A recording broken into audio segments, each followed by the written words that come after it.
Penguins. Could penguins possibly be the most powerful creature on this planet? No, because they can't walk properly.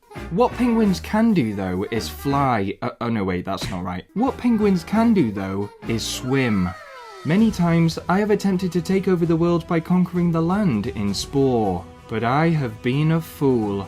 Why have I been wasting my time on land when 71% of the planet is water? Well, I watched Happy Feet 2 recently, and gosh darn it, I was impressed.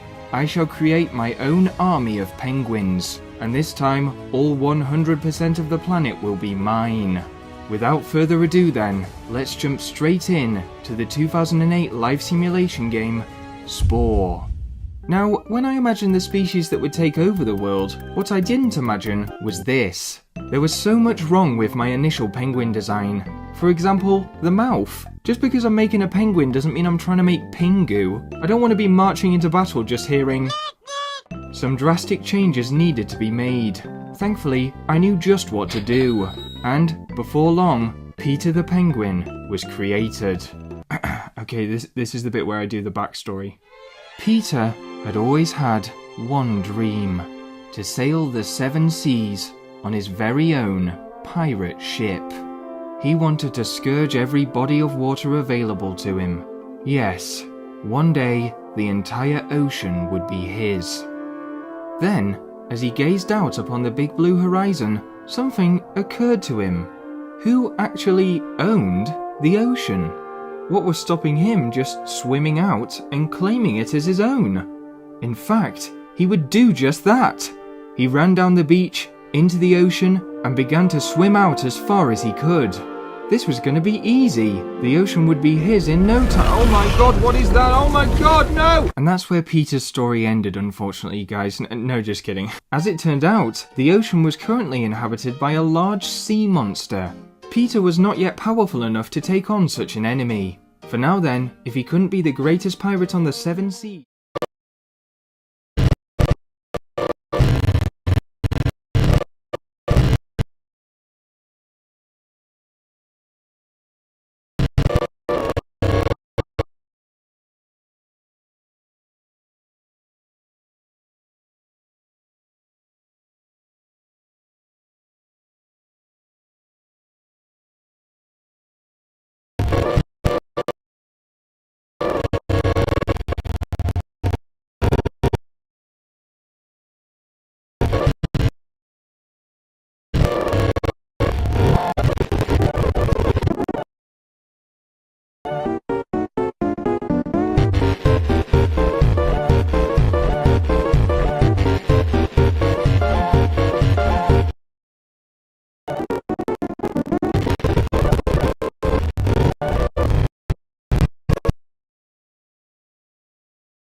He would at least try to be the greatest pirate on the beach.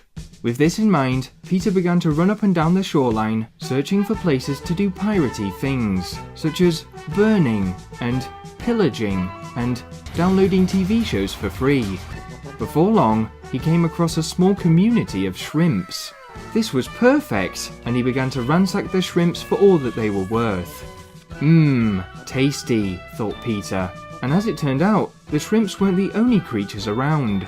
There was a group of catfish as well. More protein for Peter. And then there was a nest of puffins. What? Peter was not happy about this. For all he knew, puffins were just a bunch of penguin wannabes.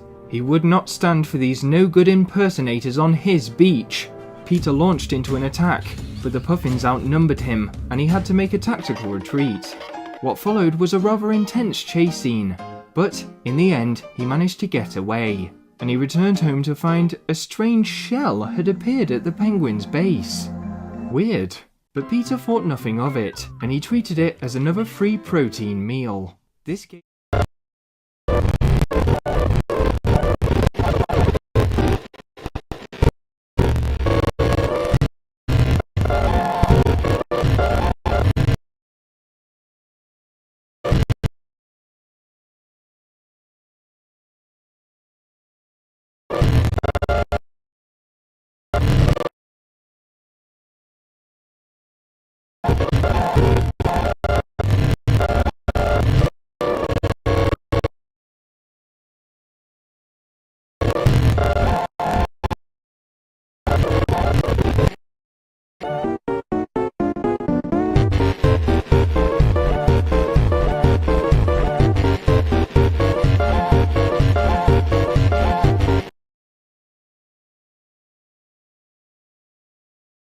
him the extra bit of strength he needed, and after teaming up with one of his best friends, Percy the penguin, they headed back to the puffin's nest and showed them who was boss. With the beach now well and truly his, Peter was feeling ready to spread his wings further afield. Of course, he still wouldn't be able to fly or anything, but maybe it was finally time for Peter to venture out into the ocean and conquer it once and for all. Oh god, no. Okay, maybe it was still a bit too early actually. Instead, Peter decided he would work his way up bit by bit, and he set out to find a smaller body of water more befitting of his current stature. He and Percy travelled far, raiding more puffins as they went.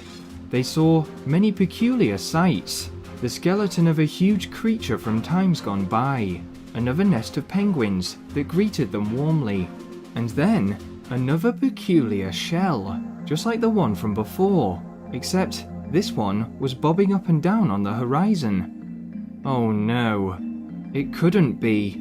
Peter was in trouble. He had just run straight into a giant whelk.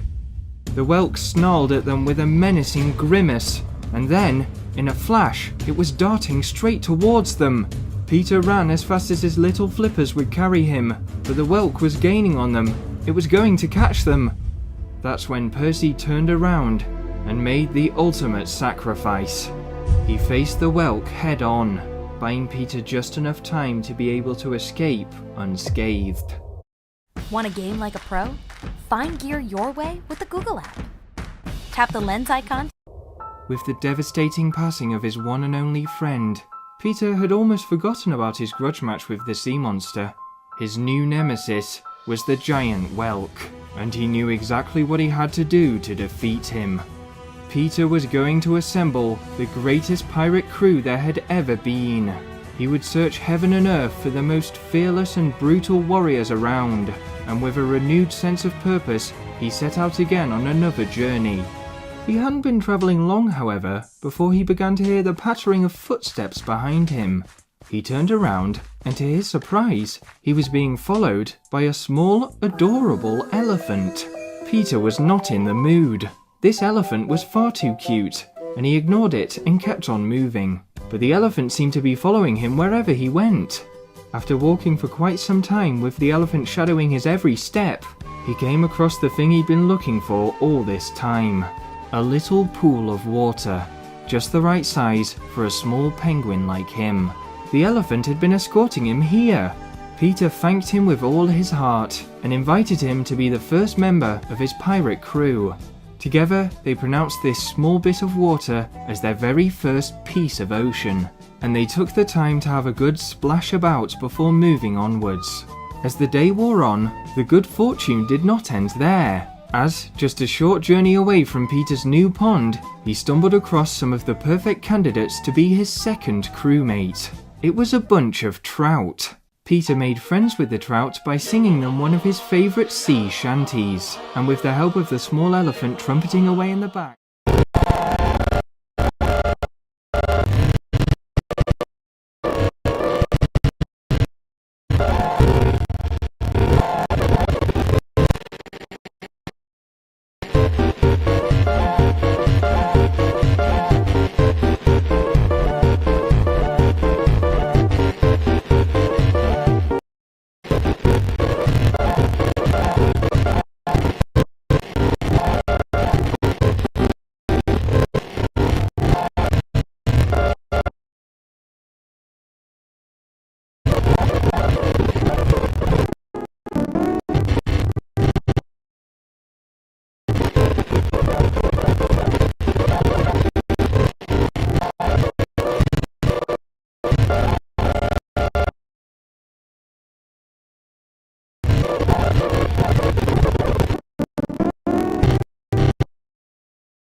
The bravest trout of them all, a fish named Timothy, was nominated to join their pirate crew.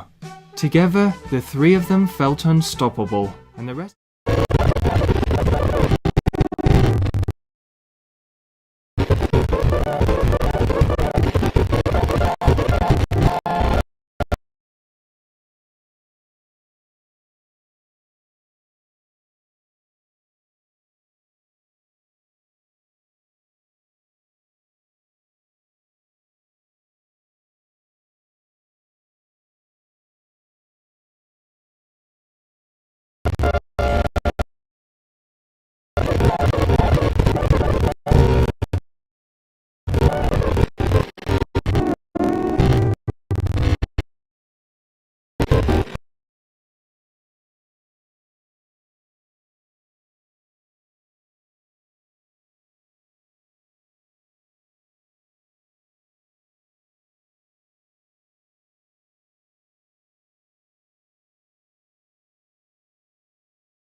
creature stage was a breeze. They went around the place, beating up puffins and singing sea shanties without a care in the world. The crew discovered bigger and bigger bits of water. They encountered monkeys, tiny men, and bears, who they couldn't stay around for too long as they were licking their lips in Timothy Trout's direction. Time flew by, and eventually, Peter was trying on his new sailor's hat, which indicated he was more than ready to move into tribal stage. The penguins built themselves a village, and the small elephant took up its position as town guard. To find the group of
meal for their first night in the village, Peter had taken himself out on a fishing trip.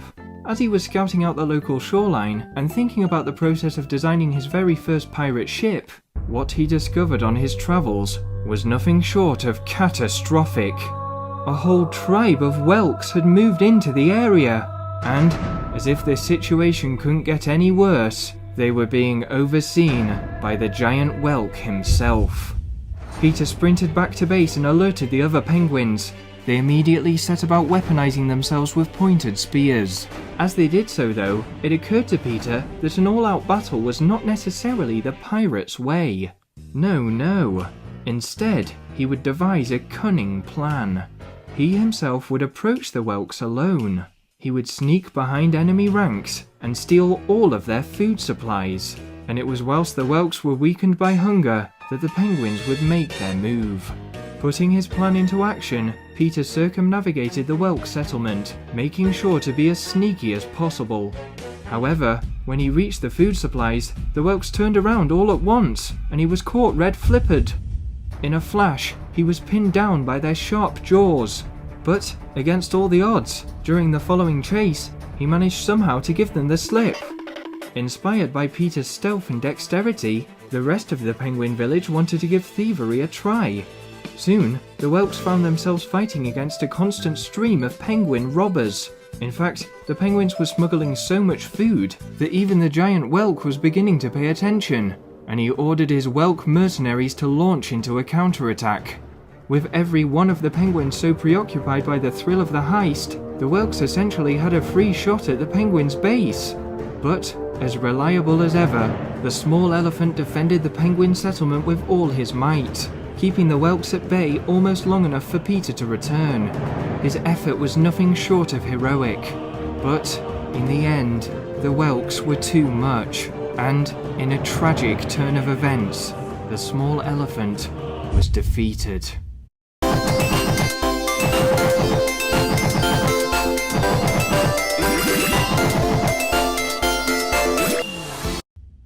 With a burst of anger and rage, Peter and the penguins returned to the scene with a vengeance.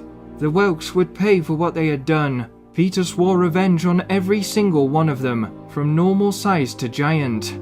The small elephant may have returned to the heavenly realm from which he came.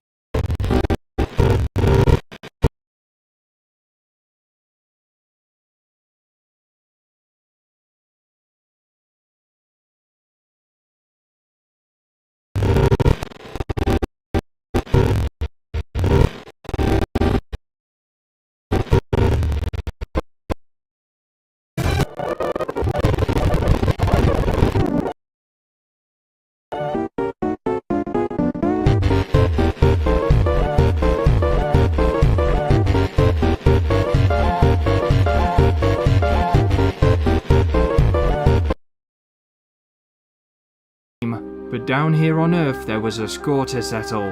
Right here and right now. The pirate penguin armada flooded across the battlefield like a wave on which they one day dreamed to sail. They took out whelk after whelk in an arduous brawl. And, after the final whelk had fallen, they burnt the town hall to nothing but ash and dust. The giant whelk was furious, and the penguins had to run for their little penguin lives once more. Normal-sized whelks were one thing, but this titanous sea snail was going to be a whole different prospect. Despite this though, Peter was determined to avenge the passing of his adorable little friend, and he still had one card left to play. He ordered the penguins on an emergency fishing mission. The crew was confused. Fishing? At a crucial time such as this? But what happened next would leave them all stunned. For Peter had experience with a foe even more fearsome than the giant whelk.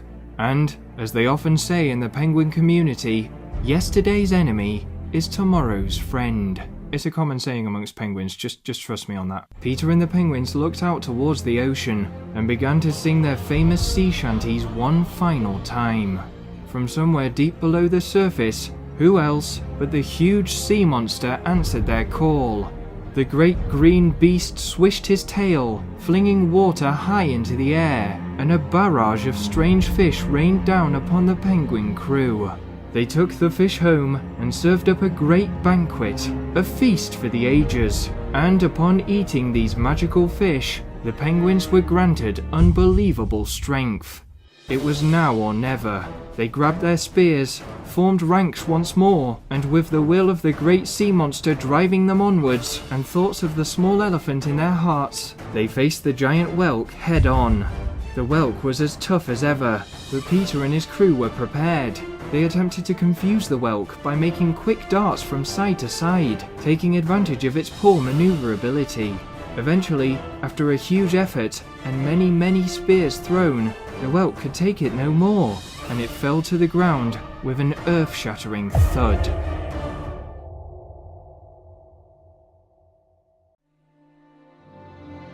The penguins were victorious, and, with nothing else standing in his way, Peter's dream now seemed more possible than ever. He was able to finish designing his very own pirate ship, and, before he knew it, it was floating on the ocean and ready to set sail. It cut through the waves like a knife through butter. Peter felt the wind ruffling his feathers, and his maiden voyage was everything he had ever hoped for. Here, on his ship, he finally felt at home, and they sailed onwards for days and days and days. In time, they sailed so far that the ocean around them turned from blue to green. What? Something wasn't right here. A sinister presence started to surround them, and it was only a few moments before they found out why. No, but they had defeated it. How could it be here now? Unless there was more than one giant whelk. And so the story ends. Peter's ship never did return from its first adventure, but it's not all doom and gloom, for those few who know the seven seas best often tell tales of a mysterious ghost ship passing by every now and then, filled to the brim with pirates' treasure and manned by a crew of penguins.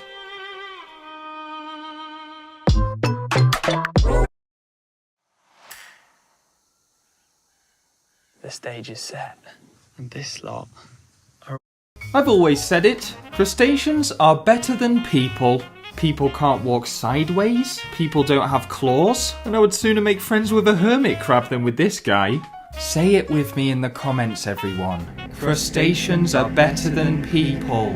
Crustacean and nation. Two words that rhyme. So what if we put them together? What if I made a whole world full of crab people? And with this question burnt into my very core, I opened up the most technologically advanced software I owned.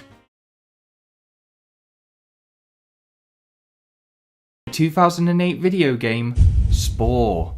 Spore is a life simulation game full of endless possibility, but one thing the game doesn't like you to do is create a creature that walks sideways. Regardless of this, I did my very best to create the perfect crab specimen, and after much fine tuning, just a second, nothing to see here, nothing at all, nothing to see, I came up with this. Now, I know what you're thinking, it's perfect already, but I reckoned I could do even better, and without further ado, I named him Mr. Pinchy and set out into the world to evolve. Mr. Pinchy was feeling very adventurous, and it wasn't long before he began to discover some strange things in his surroundings. On the ground was